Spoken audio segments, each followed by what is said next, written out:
So, welcome to the last lecture of this Herculean effort. Economics का आज last lecture है महाभंडारा course. So we are on our last lecture for economics. We have covered each and everything necessary for the exam.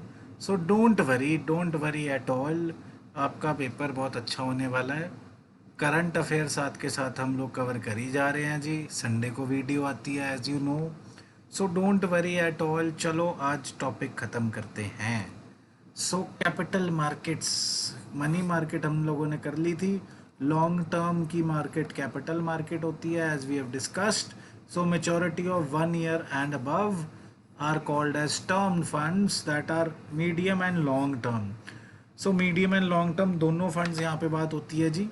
Demand for these funds किस लिए जी? सरकार को भी चाहिए investment purposes के लिए और प्राइवेट सेक्टर को भी चाहिए, राइट? दोनों को ही चाहिए.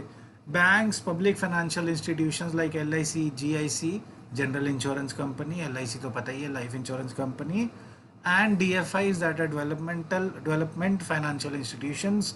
Mutual funds are the main participants in the market, right? And the components of the capital market in India are the following. Government securities G, dated securities जिसमें आएंगे अभी आगे जाके, right? Industrial securities, share, debentures, right?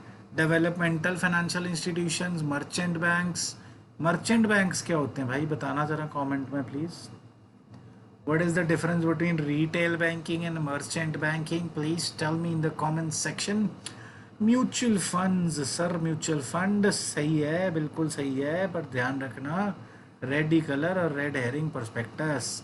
Venture capital companies and others. So government securities gilt edge होना चाहिए, gift edge नहीं sir. Gilt edged कि भाई इनमें रिस्क नहीं होता क्योंकि सरकार थोड़ी ना भाग जाएगी. बट ये पिग्स नेशन में ऐसा हुआ कि सरकार ही दिवालिया बोल गई. ये पिग्स नेशन कौन सी थी भैया, जरा कमेंट सेक्शन में बताना. So government security is a trade instrument issued by central government और state government, दोनों ही कर सकते हैं, बट दोनों थ्रू RBI करते हैं. So if a government securities for short term, जो हमने पहले बात करी थी ट्रेजरी बिल या कैश मैनेजमेंट बिल, अगर लॉन्ग टर्म का हो तो गवर्नमेंट बॉन्ड या डेटेड सिक्योरिटी बोलते हैं. गवर्नमेंट बॉन्ड या डेटेड सिक्योरिटी जिसकी ओरिजिनल मेच्योरिटी ऑफ 1 year और मोर होती है. ट्रेजरी बिल का जो हमने पिछली क्लास में करा था, कितनी मेच्योरिटीज होती हैं? 3. प्लीज कमेंट सेक्शन में बताना. In India the central government issues both treasury bills and bonds, मतलब डेटेड सिक्योरिटीज भी, बट स्टेट गवर्नमेंट जैसे हमारे हिमाचल की government, state government issues only bonds और dated securities. They do not, state government does not issue sir treasury bills. State government को allowed ही नहीं है ये, right? Government securities carry zero risk. So risk नहीं होता कि डिफॉल्ट हो जाएगी, भाग थोड़ी जाएगी माल्या की तरह पूरी की पूरी सरकार. सो इसे बोलते हैं रिस्क फ्री या guilt aged instrument. Guilt aged की से चोट नहीं लगेगी, डिफॉल्ट नहीं होएगी भाई.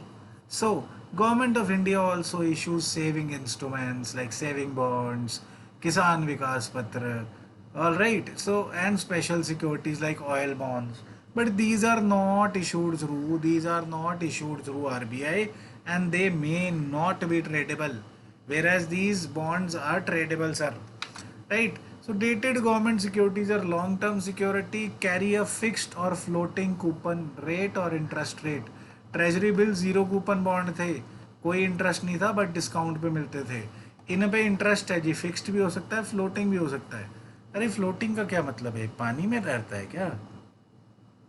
बताना भाई जरा कमेंट सेक्शन में. So then the minimum investment in government security is ₹10,000. ये अलग अलग तरीके की हो सकती हैं of the following types. Dated security जिनका fixed maturity, fixed coupon rate, payable half yearly, हर 6 महीने बाद इंटरेस्ट मिलता है, and are identified by their year of maturity कि ये 10 साल है, ये 5 साल है, राइट, 20 साल है. देन फ्लोटिंग रेट बॉन्ड्स होते हैं, ऑब्वियसली इनकी एक कैप एंड फ्लोर अटैच्ड होता है बट इंटरेस्ट रेट चेंज होता रहता है, फ्लोट करता रहता है. Then capital indexed bonds, fixed percentage over inflation rate generally, right? For example इन्हें बोलेंगे कि 2% प्लस इन्फ्लेशन. सो अगर इन्फ्लेशन 10% है तो आपका इंटरेस्ट हो गया 12, अगर इन्फ्लेशन 15% है तो आपका इंटरेस्ट हो गया 17। So it is indexed with, बांधा हुआ इन्फ्लेशन के साथ, जहाँ जहाँ इन्फ्लेशन जाएगी वहाँ वहाँ ये जाएगा, तो आपके पैसे की वैल्यू सर कम नहीं होगी इसकी वजह से, राइट। देन कैसे नहीं होगी, ये मैंने बेसिक्स ऑफ इकोनॉमिक्स में समझाया था, पहली वीडियो देख लेना। Then RBI of India, Reserve Bank of India, sets limits to FPI investment in Government of India securities. Limit कौन बताएगा कि FPI बाहर के लोग कितना कर हमारे यहाँ पे खरीद सकते हैं? RBI। कि ऐसा ना हो ना न्यू इम्पीरियलिज्म हो जाए। न्यू इम्पीरियलिज्म की हमने बात करी थी, डेट डिप्लोमेसी की बात करी थी, वो प्लीज़ पहली बेसिक्स ऑफ इकोनॉमिक्स में और इंटरनेशनल इकोनॉमिक्स में। सर एक चीज़ ध्यान रखना, ये सीरीज ना क्रोनोलॉजी में किसी कारण से बनाई जाती है। अगर आप आइसोलेटेड वीडियो देख रहे हो तो आपको पूरी नहीं समझ आएगी कभी। पूरी की पूरी सीरीज देखो यार, फटाफट देख लो, काम आ जाएगी ज़िंदगी में।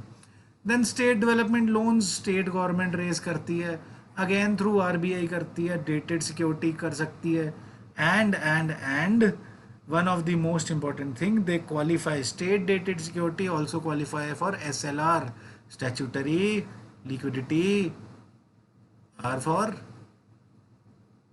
ratio। सो ये समझाया हुआ है सारा पीछे वीडियोस में, पीछे लेक्चर्स में, प्लीज ध्यान से देख लेना।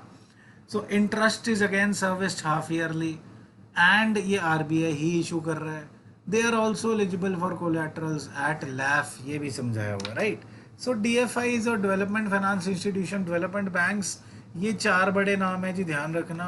आईडीबीआई, आईएफसीआई जो इंडस्ट्रियल डेवलपमेंट बैंक्स हैं, नाबार्ड जो एग्रीकल्चर के लिए, एक्सपोर्ट इम्पोर्ट के लिए एग्जिम, एंड हाउसिंग के लिए NHB, national housing bank. So please ये चार नाम, चार डिविजन्स ध्यान रखना, राइट। इंडस्ट्रीज के लिए, एग्रीकल्चर के लिए, एक्सपोर्ट इम्पोर्ट के लिए, हाउसिंग के लिए, राइट। एंड कैटेगराइज कैसे करा जाता है जी, ऑल इंडिया या स्टेट लेवल, राइट।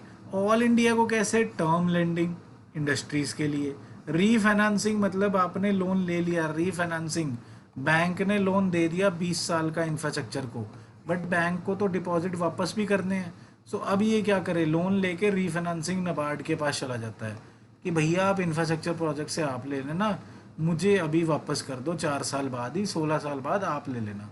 तो 50 लाख का लोन था अगर, कि रिकवर करना था लेट्स से 70 लाख, तो बैंक वाला कहेगा अच्छा मेरे को 55 ही दे दो 4 साल बाद, right. So this is refinancing. Refinancing कौन कौन कर रहा है ध्यान रख लेना, ऑप्शन में आता है यूपीएससी की खासकर, NABARD, SIDBI and NHB. This is extending refinance to bank as well as non banking intermediaries, right. Then further यार इसमें और कुछ जरूरी नहीं है, फैक्चुअल है, एक बार देख लेना।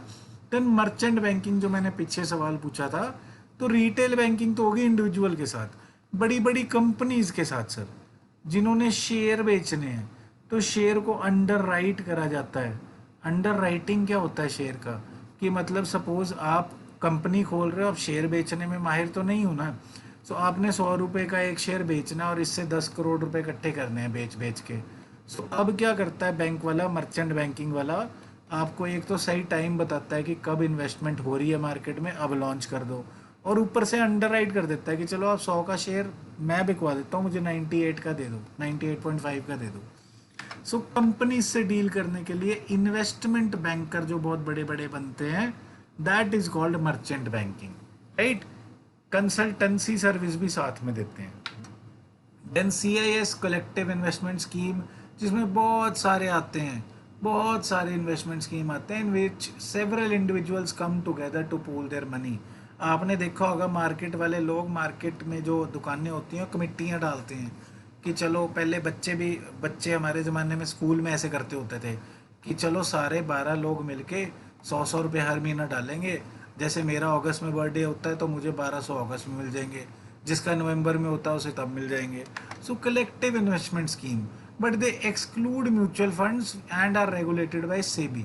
सो सेबी रेगुलेट करता है जी कलेक्टिव इन्वेस्टमेंट स्कीम्स को, इन्वेस्टमेंट्स को बेसिकली सेबी ही ज़्यादातर रेगुलेट करता है।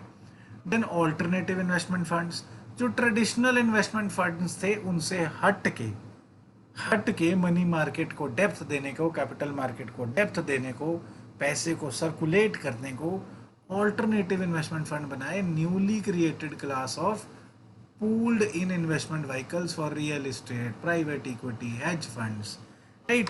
एंड इनको कैटेगरीज में भी बांटा गया जी। एंजल, एंजल भी है इनमें, एंजल इन्वेस्टर भैया भी हैं, ये भी बात करते हैं इनके बारे में, right? So alternate investment funds are basically funds established or incorporated in India for the purpose of pooling in capital from Indian and foreign investors. So पैसा इकट्ठा करने और घुमाने का तरीका है जी।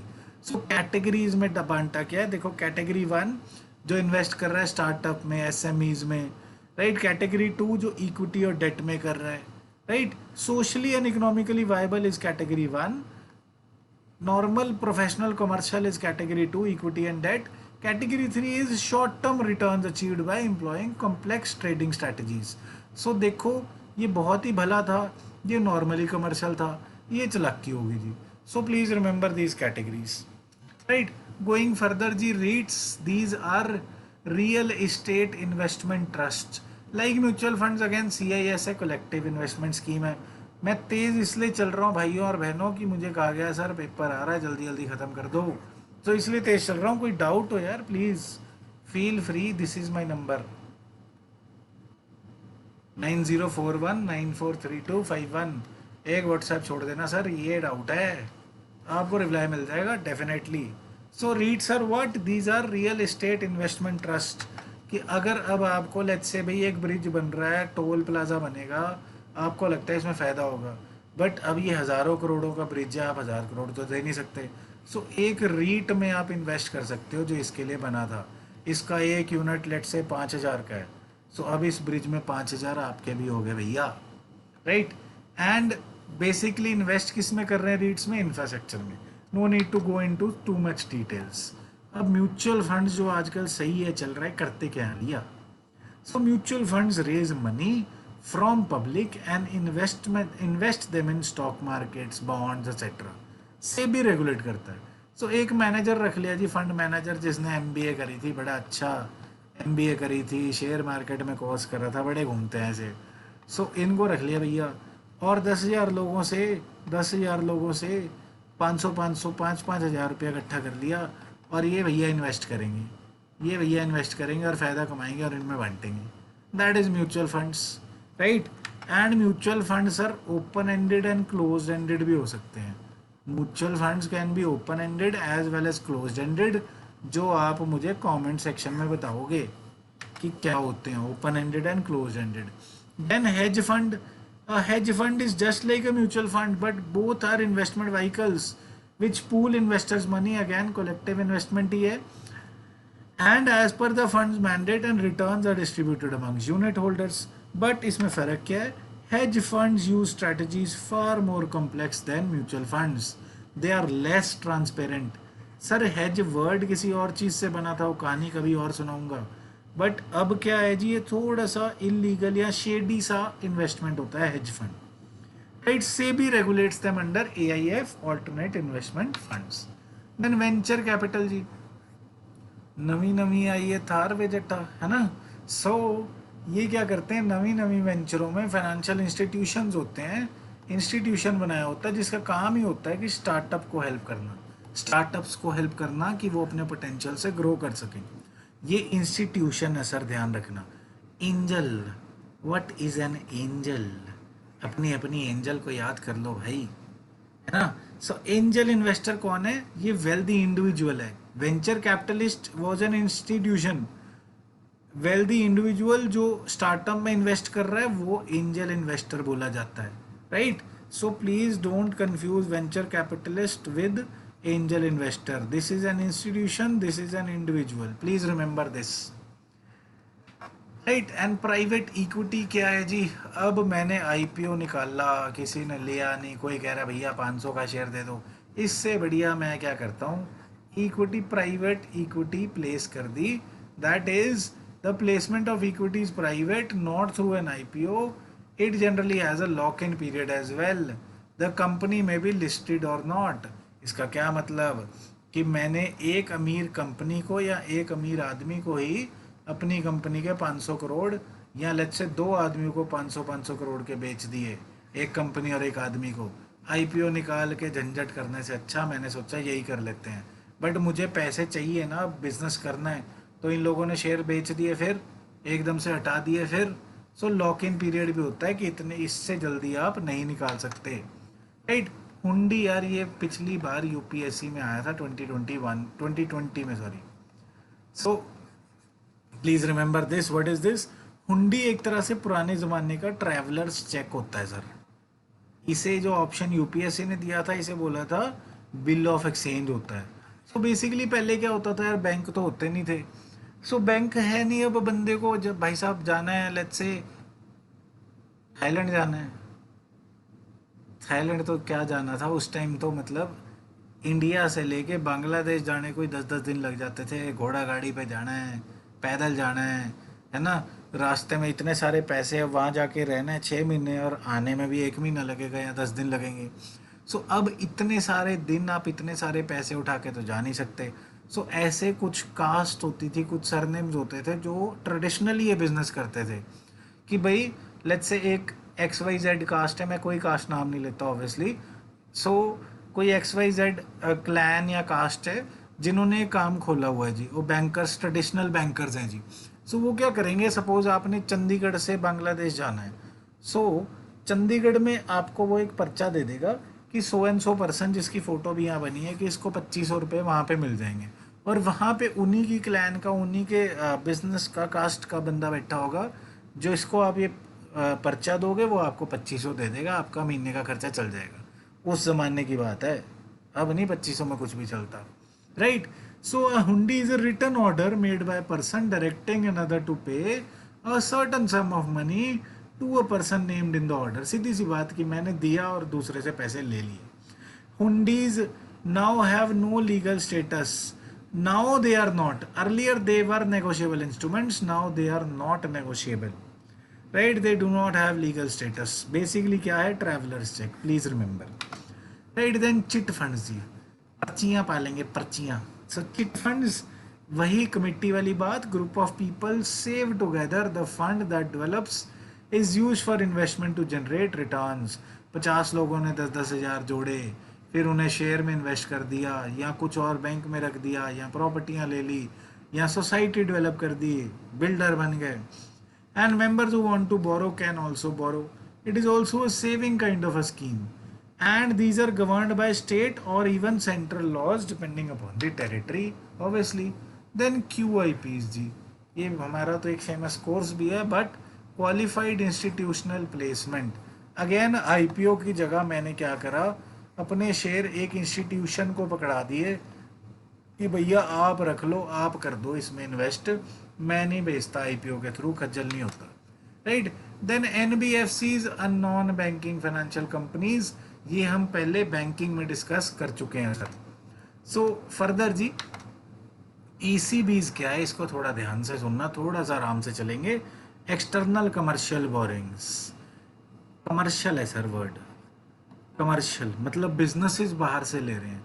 This is an instrument use to facilitate access to foreign currency by Indian corporation. अब टाटा ने जैगुआर को खरीदना था, जेएलआर जैगुआर लैंड रोवर को खरीदना था, तो उसे बहुत सारे डॉलर चाहिए। सो टाटा कंपनी को अलाउड है जी बाहर से लोन उठाना कि वो खरीद सके, या इंडिया में कोई प्लांट लगाना है नैनो को, नैनो का लेट्स से। सो इन्हें बाहर से डॉलर का लोन लेना अलाउड है, that is external commercial borrowing. And obviously RBI और फाइनेंस मिनिस्ट्री देखते हैं, right. So ECBs include commercial bank loans, buyers credit, credit from official export credit agencies, commercial borrowings, excuse me, so commercial borrowings, private sector window of multilateral financial institutions like IFC, जो हमने world bank में करा था, World Bank group में, right, please look at that. So further जी, ECBs can not be use for investment in stock market. सट्टे मारने के लिए लोन नहीं लेना चाहिए, ऑब्वियसली सट्टे मारने के लिए लोन लोगे तो नुकसान हो जाएगा भाई, तो इसलिए सरकार ने अलाउड ही नहीं करा स्पेकुलेशन के लिए एक्सटर्नल बोरिंग लेना, right. Department of economic affairs, ministry of finance along with RBI, as a said finance ministry and RBI regulated, and ECBs can be use for any purpose, speculation को छोड़ के, except for investment in stock market and speculation, right.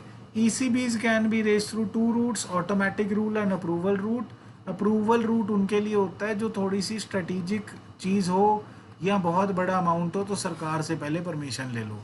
ज़्यादातर चीज़ों को अब FDI relax कर दिया गया है और लोन रूट भी ऑटोमेटिक कर दिया गया है, राइट।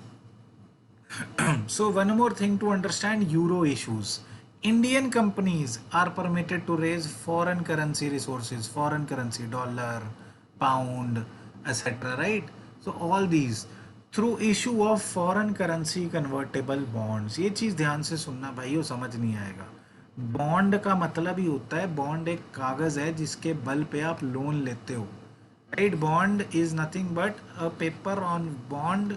10,000 का बॉन्ड, सो 10,000 का ये कागज आपको दे देंगे, आप इन्हें 10,000 दोगे, राइट। सो इस पे फिर ऑब्वियसली इंटरेस्ट मिलेगा।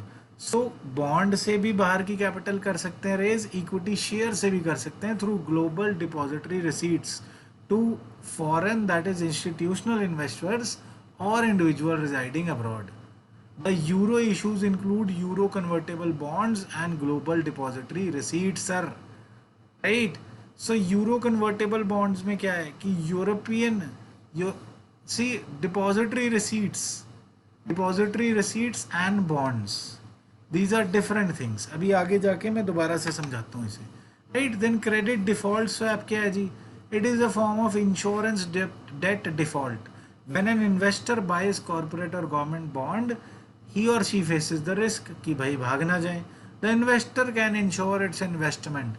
So ये क्या है कि भैया लेट्स से मैंने 10 करोड़ के बॉन्ड खरीदे, तो एक तरह से इंश्योरेंस करा ली कि अगर ये मेरे बॉन्ड की जगह पैसे लेके भाग गया बंदा, बॉन्ड देके कागज़ देके भाग गया, पैसे लेके भाग गया, तो मैं इसमें से 1 लाख रुपए प्रीमियम दे देता हूँ इंश्योरेंस कंपनी को, क्रेडिट डिफ़ॉल्ट स्वैप कर लेता हूँ कि अगर ये डिफ़ॉल्ट कर गया तो 10 करोड़ मुझे वो इंश्योरेंस वाली कंपनी देगी sir, right. So it's just like an insurance. So infrastructure debt funds obviously can be sponsored by commercial banks and NBFCs. क्या करेंगे जी? इंफ्रास्ट्रक्चर के लिए डेट इकट्ठा करके देंगे।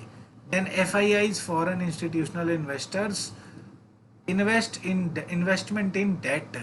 They can invest in government and ये क्वेश्चन आया था, can FII invest in government bonds? Yes they can, and corporate debt as well. Limit और रूल ऑब्वियसली RBI ही सर्टिफाई कर देगा sir with finance ministry. So FII debt is rupee debt, right, rupee में आएगा।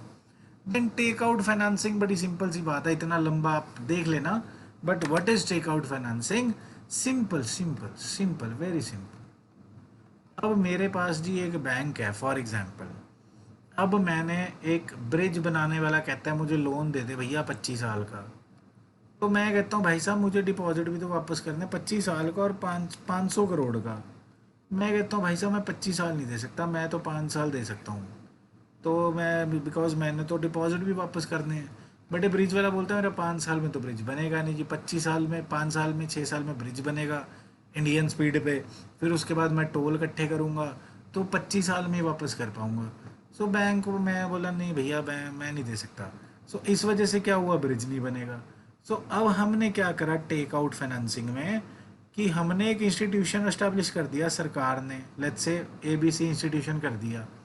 सो अब इसने क्या करा जी, ABC इंस्टीट्यूशन में बैंक को बोला कि तू ब्रिज वाले भाई को 25 साल का लोन दे दे, 500 करोड़ दे दे 25 साल के लिए, 25 ईयर्स के लिए। तो क्या करियो, मेरे पास आई हो ABC इंस्टीट्यूशन में, 5 साल बाद तेरी बैलेंस शीट से तेरे लोन को मैं वापस कर दूंगा, 5 साल बाद तेरे को 500 करोड़, इससे मैं अपने आप लेता रहूँगा, तो 5 साल के लिए दे दे, तब तक मैं बजट से जुगाड़ लगा लूँगा सरकार के, और 500 करोड़ तेरी बैलेंस शीट से बाहर कर लूँगा, टेक आउट कर लूँगा। So from your sheet you will get back your money within 5 years, right. That is called take out financing, कोई बड़ी बात नहीं है, right. Then external sources of finance for India क्या है जी? Stock markets like American depository receipts, global depository receipts, external commercial borrowing, IBRD IFC हम लोग कर चुके हैं, प्राइवेट इक्विटी। यार एक चीज़ बताओ मुझे, ये शायद लोगों को समझ नहीं आता, American depository receipt and global depository receipts क्या हैं? So I would take 30 seconds to explain this. So American depository receipts, एक हमने देखा था फॉरेन या फिर फॉरेन करेंसी कन्वर्टेबल बॉन्ड्स, ये अमेरिकन डिपॉजिटरी रिसीट्स। सो ये क्या है? वैसे एच ए एस के लिए इतने ज़रूरी नहीं है, यूपीएससी के लिए ज़्यादा ज़रूरी है, बट चलो समय पे बता देना चाहिए, किसी के काम आ जाएगा। So what are these F C C Bs? ये तो फॉरेन करेंसी कन्वर्टेबल बॉन्ड्स है ना। बॉन्ड का मतलब ही होता है लोन। ये डिपॉजिटरी रिसीट इक्विटी है जी। कोई कंपनी खोले तो वो दो तरीके से कैपिटल ला सकता है, डेट या इक्विटी। सो अगर फॉरेन करेंसी में चाहिए तो फॉरेन बॉन्ड, डेट चाहिए तो foreign currency convertible bond, equity चाहिए तो डिपॉजिटरी रिसीट। सो अमेरिकन डिपॉजिटरी रिसीट क्या है? फॉर एग्जांपल लेट्स से भी टाटा को अब डॉलर में पैसे चाहिए, सो वो अपनी कंपनी के, टाटा की कंपनी के शेयर्स लिस्ट करा सकता है नैस्डैक में, जो कि ऑब्वियसली यूएस का स्टॉक एक्सचेंज है, या डाउ जोन्स में, राइट। सो फिर क्या होगा जी, टाटा का शेयर यहाँ बिकेगा डॉलर के रेट से। लेट्स से भी टाटा का शेयर $50 का है। सो जस्ट एन एग्जाम्पल, ज़्यादा कम बाद में देखेंगे। सो टाटा क्या करेगा, अपने लेट्स से 1 लाख शेयर वहाँ पे लिस्ट करा देगा, उनके उनके अमेरिकन डिपॉजिटरी रिसीट, मतलब उनके स्टॉक एक्सचेंज में। अगर अमेरिका की कंपनी इंडिया में कराएगी, जो होता नहीं है ज़्यादातर, इंडियन डिपॉजिटरी रिसीट हो, right. So I hope this is clear. थोड़ा सा मुद्दा कम्प्लेक्स है, एच ए एस वाले ना घबराएं, ये नहीं आता होता ज़्यादातर, right. So this is the end of economy, the Herculean task where we did everything in the greatest possible details for the paper. So कुछ भी ना समझ आया हो तो प्लीज़ मुझे व्हाट्सएप छोड़ सकते हैं आप कि सर ये डाउट था या ये नहीं समझ आया।